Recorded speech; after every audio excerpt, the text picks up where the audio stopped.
Bem no coração do livro do Apocalipse, existe um número que por séculos tem sido fonte de fascínio, de debate e, sejamos honestos, de muita confusão. O número 144 mil. Quem são essas pessoas? De onde elas vêm? E talvez o mais importante, por que elas são seladas? Ao longo dos milênios, essas perguntas deram origem a um sem número de teorias. Muitas delas apontam para um futuro distante, para um grupo étnico bem específico. Mas e se a resposta não estiver em tentar prever o futuro, mas sim em decodificar o passado e o presente da jornada da Igreja? A verdadeira chave para desvendar este mistério não está no que ainda vai acontecer, mas em como a própria história da redenção foi escrita por Deus, desde o seu início, com a fundação da Nova Jerusalém espiritual até o seu grandioso final. A primeira questão que precisamos nos fazer é, na verdade, a mais disruptiva, pois ela abala a fundação sobre a qual muitas noções preconcebidas foram construídas. A grande maioria das linhas de pensamento projetam o início desse selamento para um futuro de caos, um evento concentrado e exclusivo da grande tribulação. Mas, e se as próprias evidências textuais, quando lidas com atenção, apontarem para um processo muito mais longo, muito mais grandioso? E se as sementes desse selamento divino já tivessem sido lançadas há quase 2 milênios no solo da igreja primitiva? A nossa segunda pergunta nos convida a uma mudança de perspectiva sobre a própria natureza da revelação profética. A narrativa divina não se desenrola como um livro de história humano, preso a uma cronologia estritamente linear. Pelo contrário, ela opera como uma tapeçaria complexa, uma teia de eventos onde o Espírito Santo, com maestria, entrelaça o passado, o presente e o futuro para nos revelar um plano perfeitamente coeso, onde cada fio tem seu lugar e propósito.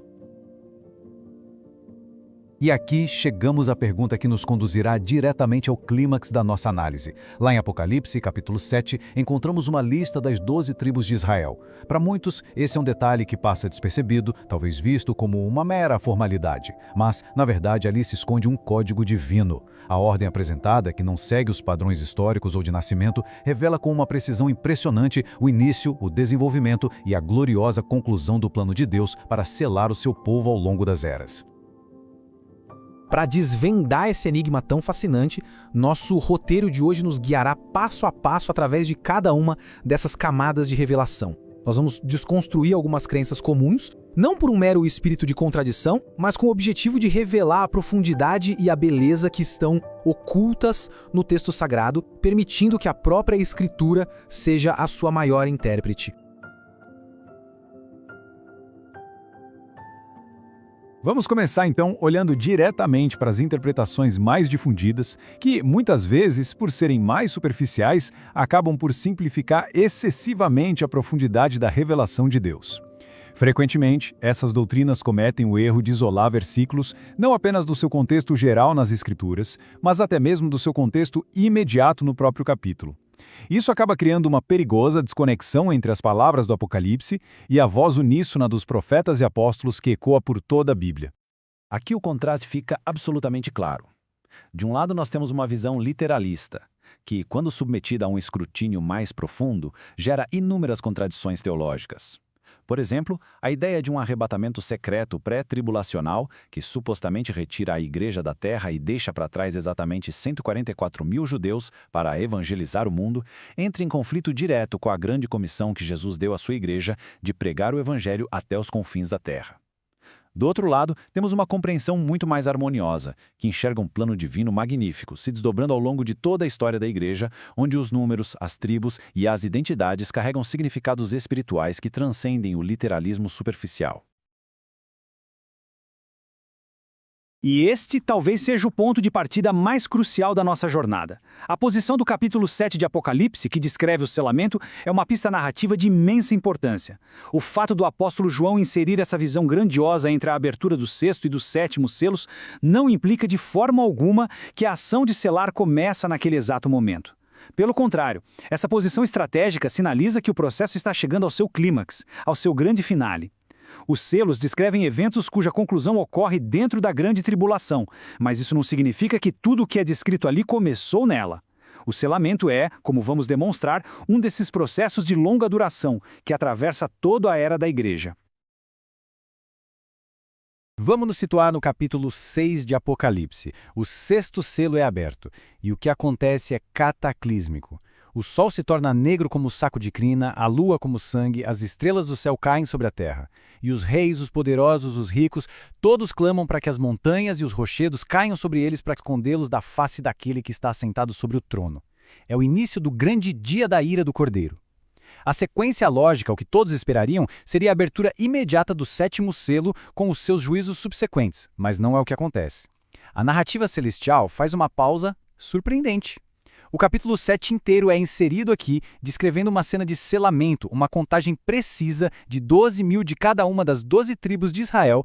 Porque a urgência do juízo divino é suspensa.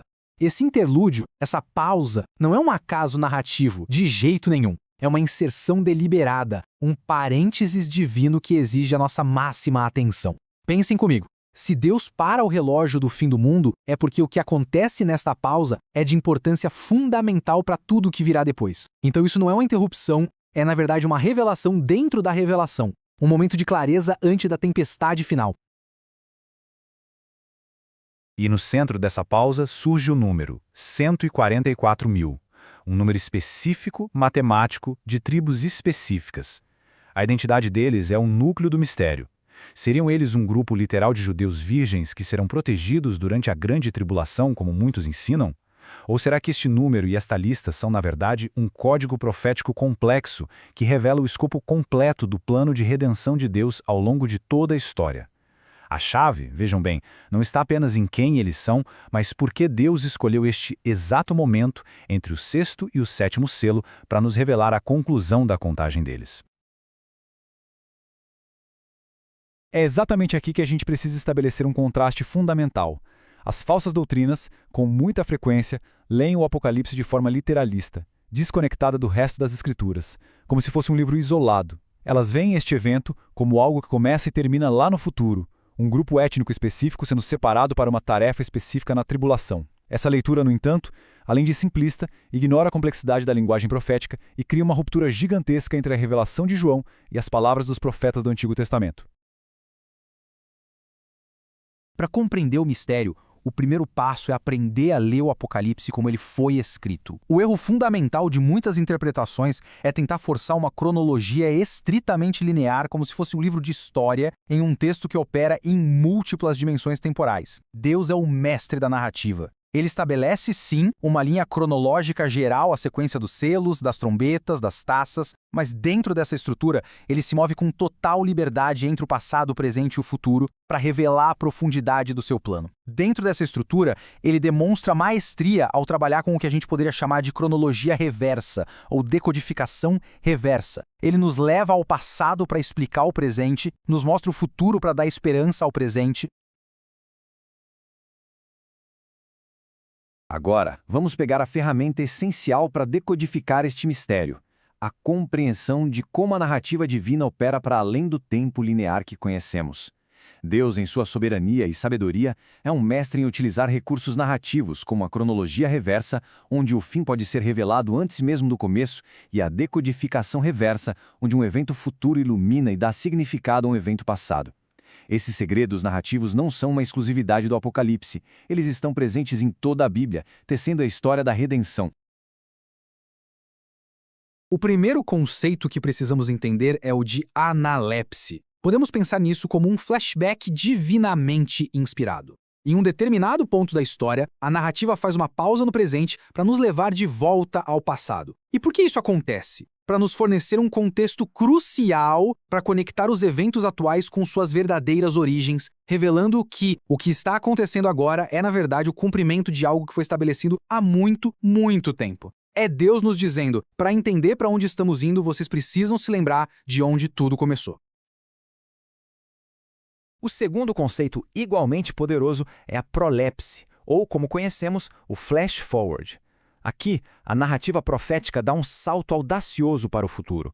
Deus, que conhece o fim desde o princípio, nos concede vislumbres do resultado final, da vitória gloriosa do seu povo, mesmo antes de descrever em detalhes as batalhas que levarão até lá. Isso não é apenas um recurso literário sofisticado, é uma fonte de profunda esperança e segurança para os crentes, nos mostrando que na mente de Deus o plano já está completo e a vitória do seu povo é absolutamente certa. Um exemplo brilhante de prolepse está na própria visão do sexto selo. Imediatamente após a contagem dos 144.000, ainda dentro do capítulo 7, antes da abertura do sétimo selo, João tem uma visão de uma multidão incontável. Onde eles estão?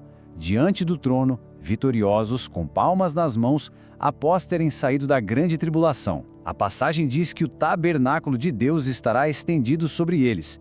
Essa é uma referência direta à Nova Jerusalém, ao cumprimento da festa dos tabernáculos, o estado eterno que só se manifesta plenamente lá no final do livro, em Apocalipse 21. Ou seja, Deus mostra a João a glória dos santos ressuscitados já no estado eterno, antes mesmo de abrir o selo que desencadeia os juízos finais da tribulação. Se Deus pode avançar para o futuro eterno, ele certamente pode voltar ao passado para explicar a origem do selamento. E esta é a chave que destrava todo o mistério. A inserção da cena do selamento em Apocalipse 7 não marca o ponto de partida do processo. Ela marca o seu ponto de chegada. É como se Deus estivesse dizendo: atenção, antes de prosseguir para o juízo final, eu quero que vocês vejam a obra completa de selamento que venho realizando desde o início da igreja. A contagem está completa, o número está fechado e agora, e somente agora, os ventos do juízo podem finalmente ser liberados. O selamento, portanto, é um processo que abrange toda a era da igreja, desde o Pentecostes até o fim.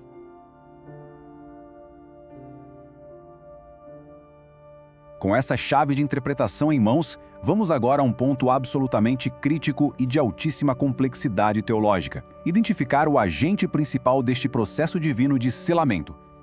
Em Apocalipse capítulo 7, verso 2, lemos: Vi outro anjo que subia do nascente do sol, tendo o selo do Deus vivo. Quem é esta figura de autoridade suprema, que carrega em suas mãos o selo do próprio Criador do Universo? Para entendermos a fundo, precisamos primeiro desconstruir a imagem popular e, muitas vezes, limitada que temos da palavra anjo. Tanto no hebraico do Antigo Testamento, a palavra malak, quanto no grego do Novo Testamento, a palavra angelos tem como significado primário e fundamental mensageiro. É um título que descreve uma função, um ofício, e não necessariamente a natureza de um ser. É por isso que, nas Escrituras, vemos profetas como Ageu e João Batista e até mesmo os apóstolos sendo chamados de anjos, ou seja, mensageiros de Deus. Essa nuance, que muitas vezes se perde em nossas traduções, é absolutamente fundamental para a correta interpretação profética. Com essa compreensão correta do termo, a identidade deste anjo se torna clara e inconfundível. O único mensageiro em todo o universo que possui a autoridade de portar o selo do Deus vivo, que, como veremos, é o próprio Espírito Santo, é o Senhor Jesus Cristo. Ele é o anjo do Senhor que aparece diversas vezes no Antigo Testamento, uma manifestação do próprio Deus. No Apocalipse, ele reaparece em outras passagens com funções que somente ele pode exercer, como o anjo que oferece incenso no altar de ouro no capítulo 8, uma prerrogativa que era exclusiva do sumo sacerdote. Portanto, este anjo não é uma criatura celestial, é o Criador encarnado, o grande mensageiro da nova aliança.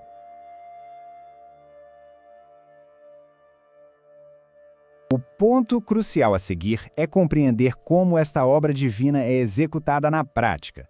Ela não acontece por um decreto distante e impessoal, mas através de uma sinergia, uma cooperação perfeita e dinâmica entre a autoridade celestial e a ação terrestre. Jesus, o anjo que possui o selo, não trabalha sozinho. Ele comissiona outros mensageiros para executar o seu plano aqui na Terra.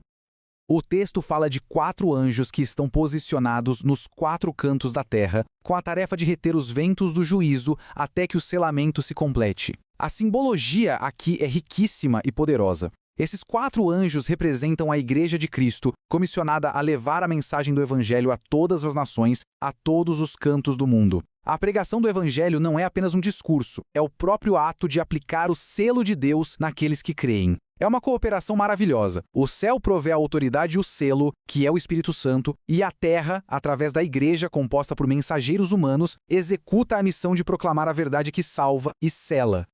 Esse plano divino de selamento se desenrola em 2 grandes etapas. A primeira fase, que abrange toda a era da igreja por aproximadamente 2 milênios, está nas mãos destes 4 anjos simbólicos, a igreja que prega o evangelho da graça e sela o povo de Deus em todas as gerações. A segunda e última etapa é a fase final, o clímax da história, quando a mensagem se intensifica, se torna um alerta urgente e final para o mundo em meio aos eventos da tribulação. E aqui, um padrão divino, uma matemática celestial, se revela de forma brilhante. Lá em Apocalipse capítulo 14, nós vemos o surgimento de mais 3 anjos, voando pelo meio do céu com mensagens finais de advertência. Não adorem a besta, não recebam a sua marca, pois a hora do juízo de Deus é chegada. A soma dos 4 anjos iniciais, que representam a pregação ao longo da história da igreja, com estes 3 anjos finais, resulta no número 7.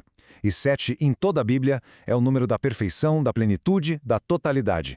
Juntos, eles representam a obra completa dos mensageiros de Deus, a obra das 7 igrejas, cumprindo toda a vontade do Pai ao longo da história. A imagem dos 3 anjos voando pelo céu não deve ser interpretada de forma literal como se fossem seres alados visíveis a todos. Ela simboliza a velocidade, o alcance global e a urgência da proclamação final. E essa imagem se conecta de forma perfeita com a visão de Apocalipse capítulo 12, onde a mulher que representa o povo de Deus, a igreja fiel, recebe 2 asas de grande águia para fugir para o deserto, um lugar de proteção e provação. Nesse processo, o povo de Deus é capacitado a proclamar com poder e rapidez sobrenaturais a mensagem final, o último alerta ao mundo que está prestes a enfrentar o juízo de Deus.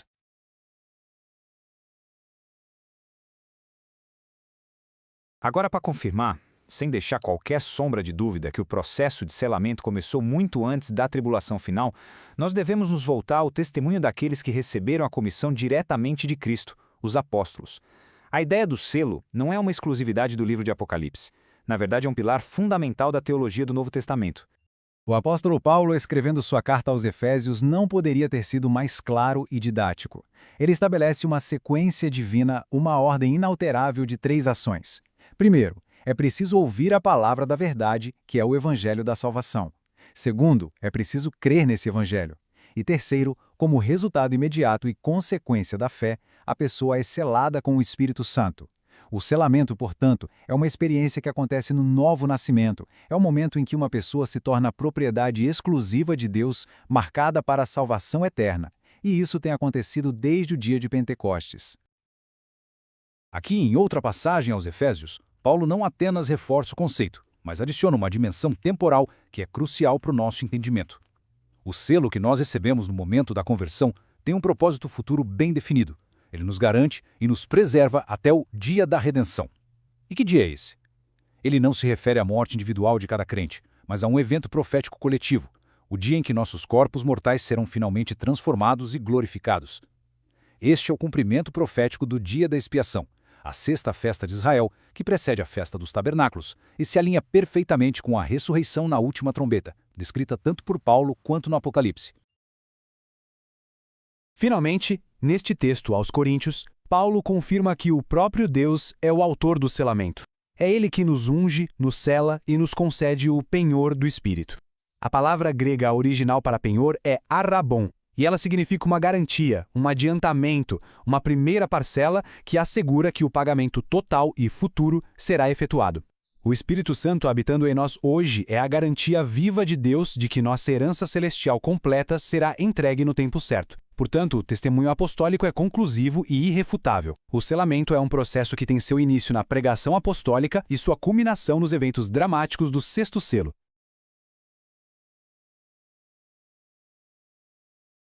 E agora, nós chegamos ao clímax deste estudo. Vamos ver como todas essas peças do quebra-cabeça se encaixam de forma perfeita para revelar o código secreto que está escondido na lista das tribos de Apocalipse capítulo 7. A ordem em que as tribos são apresentadas, como dissemos, não é aleatória nem histórica. Ela é profundamente profética, revelando o plano de Deus do começo ao fim. A lista começa com a tribo de Judá e termina com a tribo de Benjamim.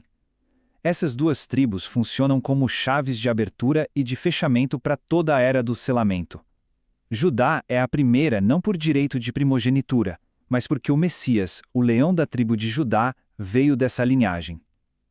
O Evangelho, como o apóstolo Paulo ensina em sua carta aos Romanos, veio primeiro para o judeu. O selamento, portanto, começa com Cristo e os primeiros discípulos, todos judeus. Benjamim, por sua vez, sendo o último da lista, representa profeticamente o grupo final, a colheita da última hora, selada no final dos tempos. O profundo significado profético de Benjamim é revelado na história de seu nascimento, lá em Gênesis capítulo 35. Sua mãe, Raquel, morrendo em terríveis dores de parto, o chama de Benoni, que significa filho da minha dor. Isso prefigura de forma tocante o grupo final de selados, que serão gerados em meio à angústia e às dores de parto da grande tribulação. Mas seu pai, Jacó, intervém e o renomeia para Benjamim, que significa filho da minha mão direita. Jacó não nega a dor do nascimento, mas revela o propósito final por trás dela. Após o sofrimento, este filho se sentará em um lugar de honra, de poder e de vitória. É um arco profético completo, que vai da dor à glória. Elementos litúrgicos do Antigo Testamento também lançam uma luz incrível sobre essa profecia. Em Números, capítulo 10, Deus ordena a Moisés a fabricação de 2 trombetas de prata.